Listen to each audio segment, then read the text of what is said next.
Pessoal, nessa aula da disciplina de ética, do tema ética,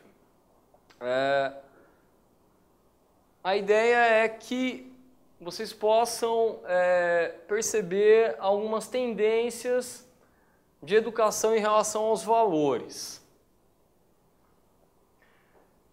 Primeiro ponto, que é o mais assim característico, pensando, sobretudo, no Brasil, o país em que vivemos. Os valores religiosos. E aqui, dando uma notoriedade aos valores religiosos oriundos do cristianismo. O que são os valores religiosos? Baseiam-se,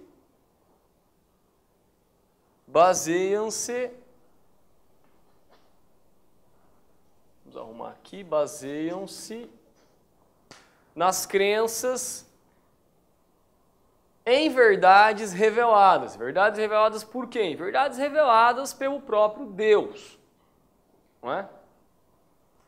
Contidas em livros sagrados ou simplesmente transmitidas oralmente.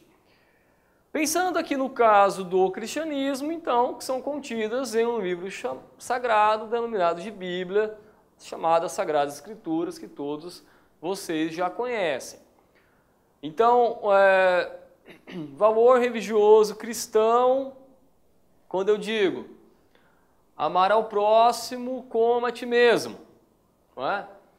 Então, o amor que eu tenho que ter em relação a outra pessoa, tal qual o amor que tem em relação a mim, a minha própria pessoa.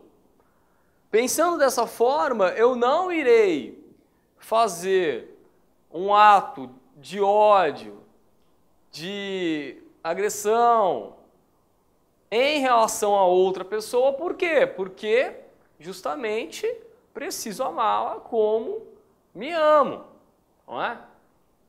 Então, seria um valor religioso cristão. Tudo bem? Não matarás. Então, pensa neste mandamento. Não matarás. Ora, note que não está sendo falado qual é a situação. O que foi dito é, não matarás. Verdade revelada pelo próprio Deus, Pai, na conjuntura cristã. Então eu não posso matar, não importa qual seja a situação. Não roubarás. Então eu não posso roubar, não importa a situação. Eu estou literalmente morrendo de fome, está dito, olha, não, o valor é não roubarás. Veja, o que mudou no contexto dos valores religiosos ao se pensar a segunda metade do século XX, ao se pensar o século XXI. Várias pessoas que são adeptas, que agem segundo os valores religiosos, abriram-se à discussão, abriram-se ao debate em relação a determinadas situações e dilemas morais, não é? Então, a laicização, por assim dizer, que aliás aparece aqui na tendência sociológica, que seria então, o que seria a laicização por parte não somente de Estado, ou seja, de um ponto de vista de cunho político, mas a laicização dos valores quer dizer o quê? Que eu tiro o escopo religioso, mas permanece o escopo humano. Então, em outras palavras, mesmo que sem um ponto de vista religioso, eu não posso matar do mesmo jeito. Eu não posso roubar do mesmo jeito. Eu não posso prejudicar o outro do mesmo jeito. Mas o que faz com que o debate aconteça? Ora, o debate vai acontecer, por exemplo, em relação ao não matarás, quando você começa a pensar em determinados cenários. Por exemplo, o cenário de policiais trocando tiros com bandidos. Aí veja que fica difícil o mandamento não matarás, nesse contexto. Então o policial precisa lá combater o bandido, pode ser então que o policial dê um tiro, acerte o bandido morra. Um cenário de guerra, por exemplo.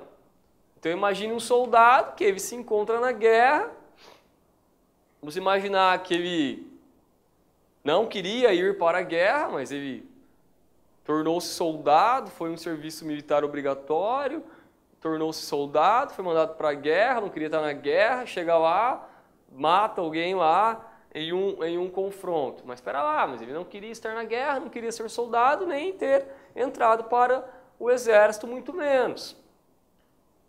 Aquele filme, por exemplo, Platoon, que o Charlie Sheen é personagem principal, é um filme muito interessante. Por quê? Porque é um filme que ele faz uma reflexão ética sobre as condutas dos soldados norte-americanos no contexto da Guerra do Vietnã. O que o Charlie Sheen percebeu no caso daquele contexto do filme? Quando perguntam a ele, por que você está aqui? Ele fala, porque eu quis vir para a guerra, porque eu sou patriota. E todo mundo começou a rir dele, os soldados norte-americanos começaram a rir dele, porque falaram, olha, não, quem está aqui na guerra, não é porque é pobre, é porque é negro, é porque... Não é porque quer. Você estudava na universidade, saiu da universidade, veio para a guerra porque é patriota? Não, aqui não tem patriota, cara. Esse cara era cozinheiro, agora ele tem que atirar. Esse outro gostava de rock, de Guns, e agora de Rolling Stones, sei lá o quê, agora está aqui, tem que atirar, tem que matar, tem que isso, tem que aquilo. Então é um filme muito duro, em que ele justamente mostra, não é, o contexto lá da Guerra do Vietnã, não é, de uma forma assim, muito interessante. Não é? Aí você percebe, então, que, por exemplo, determinados valores, então, se você pensa em valores religiosos, aqui naquele contexto, muitas vezes acaba não fazendo sentido algum, né? Pois bem, mas isso é só uma reflexão, tá? Mas a laicização, ela fez com que, então, o debate pudesse ser fomentado de uma forma mais efetiva, o que não implica em que a pessoa ela tenha que deixar de ter os valores religiosos. Ela pode continuar tendo os valores religiosos, mas agora ela tem que debater, no contexto atual principalmente, por quê? Porque é uma série de outras culturas com as quais ela tem que se relacionar, a uma série de outras pessoas com as quais ela tem que se relacionar. Tendência sociológica. Na obra A Educação Moral, o sociólogo M. Durkheim, que nasceu em 1858 e faleceu em 1917, propõe uma moral laica, a questão da laicização, ou seja, independente de valores religiosos. Quando existem conflitos, o que o Durkheim vai colocar? Esses conflitos eles precisam ser entendidos como uma dificuldade do indivíduo se adaptar aos valores vigentes que existem naquela determinada sociedade. O Durkheim vai sofrer críticas? Claro que vai. Não é? Por quê? Porque basicamente o que ele está dizendo? Olha, então o sujeito ele não se encaixa naquela sociedade, não é? Ele não consegue se adequar aos valores daquela sociedade, por isso que tem um conflito. Então você tem que adaptar ele àquela sociedade. Só que a gente se esquece que, ora, e se for uma sociedade com leis injustas, discriminatórias, homofóbicas, não é? Fascistas? Ora, na verdade, você tem que pensar segundo uma outra ótica, no caso. Você teria que pensar segundo uma ótica tal qual o do Luther King, por exemplo. Então, o que eu tenho que fazer? Eu tenho que romper de dentro para fora não é? Esta ordem social injusta, homofóbica, fascista e assim por diante. Não é? Eu não tenho que simplesmente me adaptar, não é? A esta ordem social fascista, homofóbica, discriminatória. Não é? Eu tenho que não me sujeitar. Nesse caso seria um amadurecimento moral esperado, né? Por fim, uma terceira tendência, né, de educação de valores, em relação aos valores, que é a formação de hábitos virtuosos. O grande pensador pensado aqui é o Aristóteles, né? O Aristóteles, com a obra Ética Nicômaco, da qual irei falar em aulas futuras, é o grande pensador, né, que faz jus, né, essa questão da formação de hábitos virtuosos, porque o Aristóteles vai defender que as virtudes elas são ensinadas. Você não nasce virtuoso, você não nasce moral. Na verdade, você se torna virtuoso, torna-se moral mediante o cultivo da moralidade, o cultivo de princípios e de virtudes. Então, os hábitos são construídos, as virtudes são ensinadas, o caráter é forjado, o caráter é construído. Isso eu já falei em aulas anteriores também, não é? E é muito importante, galera, que vocês entendam, de um ponto de vista psicopedagógico e psicossocial, que, na verdade, no caso da criança, a criança ela aprende, sim, só que a criança ela precisa ser estimulada a isso, né? Os estímulos, eles não são por si só naturais da criança. O estímulo é externo, então você estimula a criança para que ela vá aprendendo e ela vai depender de você em uma série de coisas, até que ela passa a depender menos e menos e menos de você, não é? E aí você vai ver, literalmente, um amadurecimento moral naquela determinada criança, não é? E motor, e todos os outros setores, né, que englobam a vida humana, né? Mas o estímulo é externo. Então tem que colocar a criança para brincar de quebra-cabeça, brincar de dominó, tem que colocar a criança para brincar com vários brinquedos, com vários colegas, e depois falar assim, olha, agora vocês têm que trocar os brinquedos, eles têm que trocar os brinquedos para aprender justamente a compartilhar, não é? Para não ficar aquela coisa, não, somente eu brinco com este brinquedo, olha, não, este brinquedo é teu, é tua propriedade, porém, aprenda a permitir que o outro brinque com o brinquedo. Tudo isso, não é fomentado, né?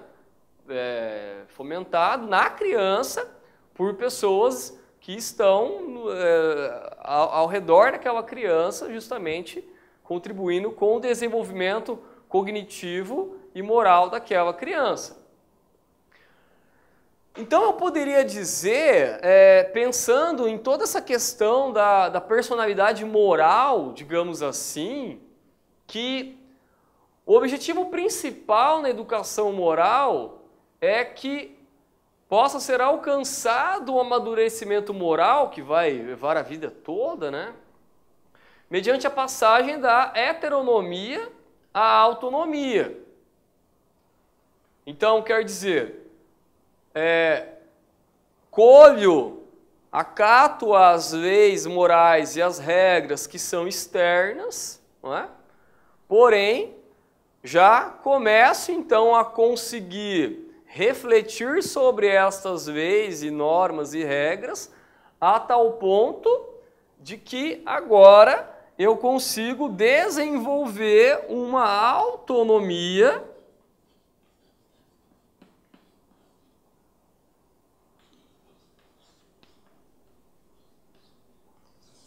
de um ponto de vista moral. Porque a ideia da ética e da moralidade não é que você tenha que simplesmente acatar as leis e as regras como se você fosse um robô. Isso eu já falei também de uma outra forma, mas já falei. Então não é simplesmente acata a lei, acata a regra, aplica e pronto.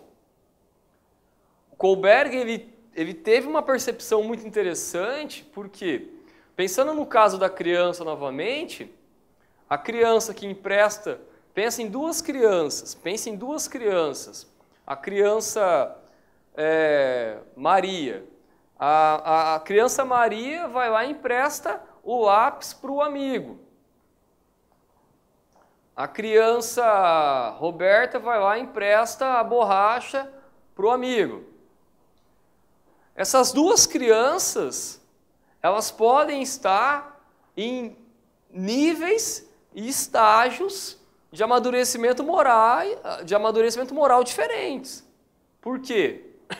Porque a criança Maria, ela pode ser que ela tenha emprestado o lápis porque ficou com medo da professora brigar com ela, se ela não emprestasse o lápis. Tá? A criança Roberta, por sua vez, pode ser que ela tenha emprestado o lápis, por quê? Porque ela reconheceu naquela outra criança que ela não gostaria de estar no lugar daquela criança e ficar sem o lápis porque esqueceu o lápis em casa. Ou, pensando de outra forma, ela reconhece que se a outra criança estivesse no lugar dela, não é? Ela gostaria que a outra criança emprestasse o lápis. Então perceba que são dois níveis diferentes de amadurecimento moral. Um simplesmente é motivado pelo medo da professora, o outro é justamente motivado pelo reconhecimento em relação à outra pessoa, o reconhecimento do outro. Não é? Isso que eu estou falando, como coloquei antes, não se restringe ao âmbito infantil, mas isso se projeta ao âmbito da vida, tanto dos adolescentes quanto da vida dos adultos. Ora, se simplesmente, como falei antes, se simplesmente não passa um sinal vermelho por medo de multa, por exemplo, isso mostra em mim um baixo amadurecimento moral. Não é? Se simplesmente o João não trai a esposa porque não teve uma oportunidade para trair a esposa, isso mostra em João, então, um amadurecimento moral baixo de um ponto de vista do valor que se entende de valor fidelidade. Entende? Então quer dizer que se o João cair lá numa situação lá, não é? Em que haja oportunidade, então ele vai lá e vai abraçar a oportunidade. Quer dizer, que amadurecimento moral que o João tem? Não tem amadurecimento moral nenhum. Quando eu digo não tem amadurecimento moral nenhum, claro, eu estou exagerando um pouco, né? Mas o que eu estou dizendo, olha, o João é um egoísta. Entendeu? Infiel, egoísta. Ele não é somente infiel, ele é egoísta. Por quê? Porque ele se submete aos desejos dele. Esses desejos que ele vai saciar em busca de um prazer sobrepõe-se a um contrato de relacionamento afetivo, sexual, existencial e assim por diante, econômico e tal, que ele tem com a esposa dele. Né? Então, de um ponto de vista do que se entende por ética, em última instância, é fundamental que nós entendamos que nós sempre precisamos estar aberto ao amadurecimento de um ponto de vista moral, que nós sempre podemos aprender valores, virtudes e que muitas vezes, como já dizia o bom e velho Aristóteles, isso requer suar a camisa, treino diário, não é? Caso contrário, não vai se tornar uma pessoa virtuosa. E lembrando, uma pessoa virtuosa não implica em que essa pessoa seja uma pessoa perfeita. Não há perfeição humana de um ponto de vista moral. Beleza, galera?